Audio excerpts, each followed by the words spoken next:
आपको याद होगा कुछ महीनों पहले मैं संदेश खाली गई। पश्चिम बंगाल के संदेश खाली से आज तक ने आपको सच दिखाया। पीड़ित महिलाओं ने अपना दर्द हमारे कैमरे पर हमारे सामने रखा। आज भारतीय जनता पार्टी की उम्मीदवार बशीरहाट लोकसभा सीट से एक पीड़ित महिला है, लेकिन वही भारतीय जनता पार्टी उत्तराखंड में वोटरों को क्या जवाब दी। वहां उत्तराखंड के वोटर पूछते हैं कि अंकिता भंडारी के मामले में कब इंसाफ मिलेगा। मैं अंकिता भंडारी के गांव तक गई और वहां पर लोगों से इस बारे में बात की। माता अपनी बेटी के न्याय के लिए वहां बैठी हुई है, कम से कम उसके साथ बात तो करिए। कौन वीआईपी उसमें सम्मिलित था, उसका नाम उजागर किया जाए। It's rarest of rare. Uttarakhand में इस तरह का घटना होती नहीं है और एक सपने का कुचलने की बात है। अंकिता खाली एक लड़की नहीं थी कि एक गरीब परिवार के कुछ करना चाहती थी, उसको कुचलने का। प्रधानमंत्री जी दिल्ली में जैसे रहते हैं तो किरण नेगी के बारे में कोई बात नहीं करते, जो उत्तराखंड से बिलोंग करती थी। 1600-1700 किलोमीटर दूर जाते हैं, संदेश खाली में जाते हैं। उत्तराखंड की अंकिता भंडारी हत्याकांड में परिवार को न्याय की अब तक तलाश है। मामला राजनीतिक रसूखदार नेताओं से जुड़ा था। सत्ताधारी दल के बड़े नेता के बेटे और उसके दोस्तों पर आरोप लगा। इस मामले को 1 साल बीत चुका है। तकरीबन 18 महीने हो गए हैं, लेकिन आज तक भी अंकिता भंडारी के माता पिता न्याय की मांग के लिए दर बदर भटक रहे हैं। और यही वो पीपल चौरी है जहां पर पिछले 14 दिनों तक उनके माता पिता, अंकिता भंडारी के माता पिता और हम सभी छात्र साथी आंदोलनरत रहे थे, लेकिन फिर भी हमारी सरकार की तरफ से हो या फिर प्रशासन की तरफ से हो, कोई सकारात्मक कार्रवाई अभी तक नहीं हुई है। अंकिता मर्डर मामले में पुलिस ने कार्रवाई की, लेकिन वो कार्रवाई राजनीति में कोई ऐसा उदाहरण नहीं बन सकी जो ऐसी घटनाओं को रोक सके। उल्टे ये राजनीति का मुद्दा है। अंकिता भंडारी जो हमारी उत्तराखंड की बेटी थी और जिस तरह से उसमें तथाकथित कहा जाता है कि भाई सत्ताधारी उससे जुड़े लोगों का नाम उसमें आ रहा है तो और उनको बचाया जा रहा है। और हम कंगना रनौत की बात तो करते हैं, वो कह रही हैं कि भाई हमारे महिला पर स्वयं हम देखते हैं भाई उत्तराखंड में अभी तक न्याय की लड़ाई चल रही है।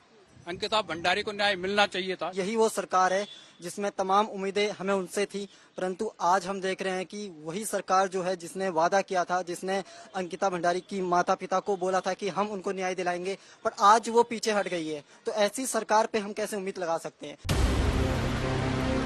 पश्चिम बंगाल के संदेश खाली से तो ऐसा भयानक सच बाहर निकला जिसने इंसानियत और राजनीति दोनों के माथे पर कलंक का गाढ़ा निशान लगा दिया। क्या हुआ है, क्या चीजें हुई हैं यहाँ पर? এখানকার গ্রামবাসীদের থেকে কৃষকদের থেকে জমি কেড়ে নেওয়া হয়েছে, লিজ দেওয়ার নাম করে, টাকা দেওয়ার নাম করে। ওনারা তো টাকা দেননি, প্লাস হচ্ছে পাকা ধানের উপরে জল ঢেলে দিয়েছেন, পুরো নোনা জল, যেখানে কোনো চাষবাস আর হবে না। আর 2 নম্বর হচ্ছে বর্ষাকাল এলে পুরো বাড়িতেই তো জল উঠে যাচ্ছে, মানে ওখানে বাস করাটাও খুব টাফ হয়ে যাচ্ছে আমাদের। আর মহিলাদের প্রতি এত নির্যাতন হচ্ছে যে আমরা সত্যি আজ দেয়ালে পিঠ থেকে গেছে বলে রাস্তায় বেরোতে বাধ্য হয়েছি। কারণ রাত দুপুরে মানে 12টা-2টো নাগাদ আমাদের ফোন করে ডাকা হচ্ছে, কাউকে হয়তো বাড়ি থেকে তুলে নিয়ে যাওয়া হচ্ছে, গিয়ে পার্টি অফিসে নিয়ে গিয়ে বসিয়ে রাখা হচ্ছে। 2 দিন 3 দিন করে ওদের মনোরঞ্জন করতে হচ্ছে, তারপরে ওনাদের পছন্দ মতো পুষিয়ে গেলে ওরা ছেড়ে দিচ্ছে। क्या चाहती আমরা আমাদের সম্মান চাই, আমরা সম্মানের সঙ্গে মাথা উঁচু করে বাঁচতে চাই, শান্তি চাই। सबसे बड़ी चीज है कि यहाँ पर औरतों को इस बात का अफसोस हुआ है कि उन्हें किसी पार्टी का या फिर माओवादी ऐसी चीजें कह दी गई हैं। इसीलिए ये महिला है जो अपना आधार कार्ड लेकर आई हैं और कह रही हैं कि मैं यहीं की रहने वाली हूँ और मुझे डर नहीं लगता है।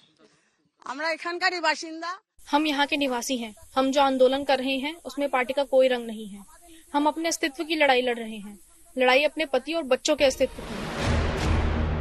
मुख्य आरोपी यहाँ भी सत्तारूढ़ दल का रसूखदार नेता था।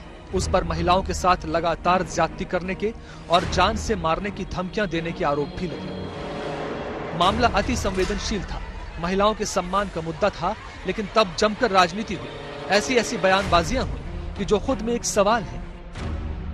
সন্দেশখালী আজকে নতুন নয়, ওখানে আরএসএস-এর একটা ভাষা আছে। 7-8 বছর আগেও দাঙ্গা হয়েছিল ওখানে। কতগুলো দাঙ্গা স্পটের মধ্যে এটাও একটা স্পট, মনে রাখবেন।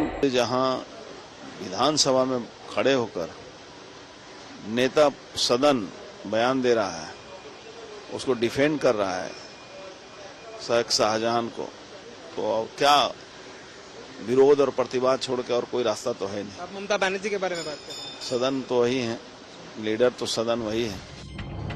शाहजहां शेख की गिरफ्तारी और संदेश खाली में महिलाओं का उत्पीड़न दोनों ही पश्चिम बंगाल की चुनावी राजनीति में अब बड़ा मुद्दा है। बीजेपी ने संदेश खाली की पीड़िता को लोकसभा चुनाव में बशीरहाट सीट से उम्मीदवार बनाया है। आप एक बड़ा दायित्व निभाने जा रही है, इस समय कैसा लग रहा है? बहुत अच्छा लग रहा है और आपका हाथ मेरे सर पे है, मेरा संदेश खाली का माँ बहन के सर पे आपका हाथ, आप तो हमारे लिए भगवान समान है। लग रहा है राम जी हमारा साथ है और राम जी का हाथ हमारा सर पे है। ऐसा है, इन माताओं बहनों का हाथ मेरे सर पे है। पश्चिम बंगाल की सियासत भी इस पर खूब करवटें ले रही है।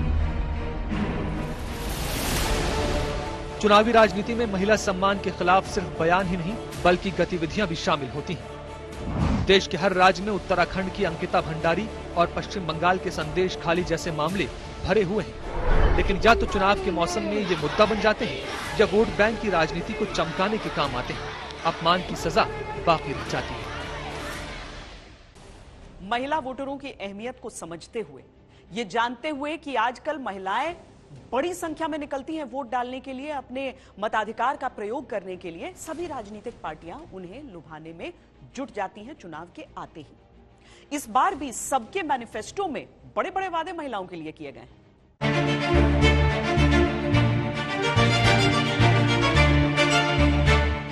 हमारी माताओं बहनों के आशीर्वाद से देश अमृत काल में इसी तरह आगे बढ़ता रहेगा, बड़े निर्णय लेता रहेगा।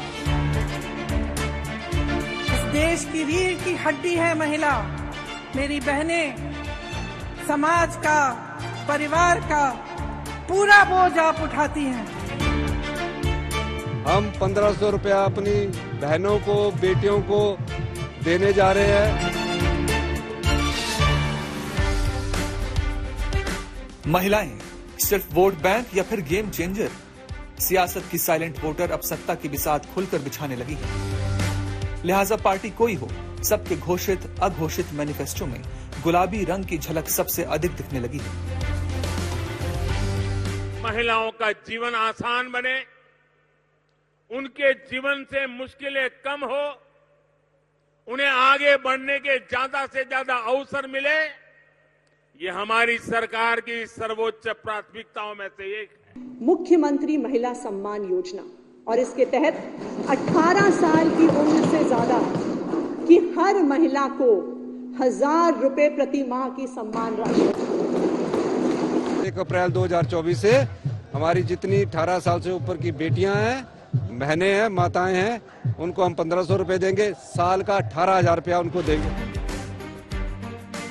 18वीं लोकसभा के लिए होने जा रहा यह चुनाव सबसे अधिक मतदाताओं की हिस्सेदारी का वर्ल्ड रिकॉर्ड बनाएगा। लेकिन एक बात और है जो इसे विशेष बनाती है, और वो है महिलाओं की बढ़ी हुई हिस्सेदारी। इस लोकसभा चुनाव में कुल 6% नए मतदाता जुड़े हैं। ये संख्या है 2.63 करोड़। इनमें महिलाओं की संख्या है 1.41 करोड़, जबकि पुरुष वोटरों की संख्या है 1.22 करोड़। पुरुषों और महिलाओं के बीच रजिस्टर्ड हुआ ये अंतर ही आज की राजनीति में महिलाओं के बढ़ते वर्चस्व का सच है, जिससे हर दल अच्छी तरह परिचित है। नारी कुछ ऐसा आगे निकल रही है, मर्दन के पांव तले धरती फिसल रही है। तो महिलाओं ने बहुत अग्रणी भूमिका ली है। अब वो सिर्फ उसको इस दृष्टिकोण से देखना कि परिवार के आधार पर वो निर्णय लेगी, ये कतई गलत है। वो नेतृत्व करने लगी है। जब हम इस देश में देख रहे हैं कि भविष्य के भारत में 33% या आगे जाकर और 50% उनकी भागीदारी प्रत्यक्ष प्रजातंत्री व्यवस्था में ही होगी, तो ये भारत को आगे ले जाने के लिए एक बढ़ाया हुआ बड़ा कदम के रूप में मैं देख। 30 लाख करोड़ का आंकड़ा पार हो जाता है श्वेता जी डायरेक्ट बेनिफिट ट्रांसफर में, और 1 रुपया इधर का उधर नहीं होता। तो मैं समझता हूं कि चुनाव में उसका जो भी असर पड़े, लेकिन आम आदमी के जीवन पे बहुत एक सकारात्मक असर पड़ता है। हर पार्टी ये जानती है कि आधी आबादी ही जीत का पूरा आधार है। मजबूत वोट बैंक की वजह से ही हर राज्य में, हर पार्टी में महिलाओं के लिए पैसा देने वाली योजनाओं की होड़ मची है। कहीं लाडली बहना है, कहीं प्यारी बहना है, कहीं महतारी वंदन है, कहीं नारी वंदन है, तो कहीं महिला पेंशन है। आम आदमी पार्टी महिलाओं को 1000 रुपए हर महीने देने का वादा करती है। हिमाचल की कांग्रेस सरकार राज्य की महिलाओं को 1500 रुपए प्रति माह पेंशन देती है। तमिलनाडु में महिलाओं को प्रति माह 1000 रुपए सीधे अकाउंट में ट्रांसफर होते हैं। छत्तीसगढ़ में 21 साल से ऊपर की महिलाओं को प्रति माह 1000 रुपए देने की योजना है।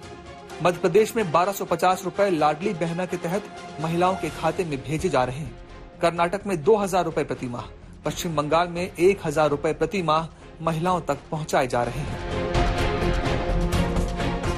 इतिहास गवाही देता है कि चुनाव में महिला वोटर को लुभाया तो जीत के दरवाजे खुल जाते हैं।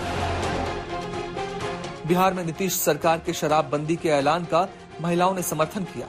मध्य प्रदेश में शिवराज सिंह चौहान ने महिलाओं और बच्चियों के लिए योजनाओं के खजाने खोल दिए। कर्नाटक में कांग्रेस ने भी वही किया। पिछले साल 3 राज्यों में चुनाव हुए तो महिलाओं के लिए ऐलानों की झड़ी लग गई। पार्टियों का मैटर है कि वो हित किस तरीके से महिलाओं को साधना चाहते हैं, बट अगर महिलाओं को सुविधाएं मिल रही हैं और उनके हिसाब से काम हो रहा है तो वो नेचुरल उसी टीम को वोट देती है। महिला कैंडिडेट जो मुफ्त योजनाएं हैं इससे वोटिंग पे कुछ असर तो पड़ेगा, क्योंकि जो गरीब वर्ग की महिलाएं हैं वो तो इनका पूरा फायदा उठा रही हैं। जब वोटिंग करती हैं तो महिलाएं ही सबसे ज्यादा आगे बढ़ती हैं और अपने परिवार को भी लेकर आती हैं। अगर सरकार अच्छा काम करती है तो यकीनन लोग भी उन्हीं की तरफ झुकते हैं। जो समझदार इंसान है वो जानता है ना कि सरकार कैसा काम कर रही है। उसका असर पड़ सकता है, जिसको लाभ हो रहा है और जिसके पास ज्ञान नहीं है वो ले करके भी वो उसी पार्टी को देंगी जो जिसको समझ रही है कि ये मेरा देश अच्छी तरह से चला सकते हैं। सुविधा तो दे रही हैं, पार्टियां तो सुविधा दे रही हैं। हाँ, वोट के लिए ही देती हैं वो। बिल्कुल जाएगा, बिल्कुल जाएगा। बहुत ज़्यादा मेजर वोट हमारे पास होता है, वुमेन पावर के पास होता है, तो वुमेन पावर का बहुत मैक्सिमम वोट्स जाएगा। महिलाओं ने समय के साथ अपने वोट की ताकत को समझा और इस्तेमाल करना भी शुरू किया। उन्होंने न सिर्फ वोट करना जरूरी समझा, बल्कि किसे वोट करना है इस पर भी अधिक ध्यान दिया।